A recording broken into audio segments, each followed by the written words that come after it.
Hi hello everyone. ఈసారి నాన్నబాబు గారితో start చేస్తాము. ఆడువారి మాటలకు అర్థాలే వేరులే. ఏంటి పాట పడతా అనుకుంటున్నారా? ఇంతకు ముందే 2 days బ్యాకే విజేత మాట పోయినాము, సరుకులు తీసుకున్నాము. ఏమన్నా మర్చిపోయావా అంటే లేదు అనే. ఇప్పుడు చూడండి మీరే ఎన్ని సరుకులు తీసుకుందో.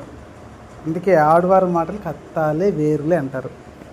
పవన్ కళ్యాణ్ గారు ఊరికే చెప్పలే. మన సంగతి తెలిసిందే కదా ఫ్రెండ్స్. ఏదో ఒకదానికోసం అని పోతే 1, 2, 3, 4 అట్లా మొత్తం బాస్కెట్ అంతా నిండిపోతుంది. దాంట్లో ఇంక మనం ఏం చేయలేము. అదే మన ఆడవాళ్ళ నైజం అంతే. 1, 2, 2, 3 అట్లా మా బాస్కెట్ కూడా నిండిపోయింది. ఏడో మూల ఖాళీ ఉంటే మా నాన్నబాబుని కూడా దింపేసినాం దాంట్లోకి. అయినా తక్కువనే తీసుకున్నా ఫ్రెండ్స్, అంతేం తీసుకోలేదు. ఇంకా అయిపోయింది, వచ్చేస్తానమ్మ ఇంటికి. ఆడ ఐస్ క్రీమ్ మీరా అని అడిగితే టైం పడుతుంది అన్నాడు. సరే నువ్వే పెట్టుకొని ఇంకా మేము వచ్చేస్తాను ఇంటికి.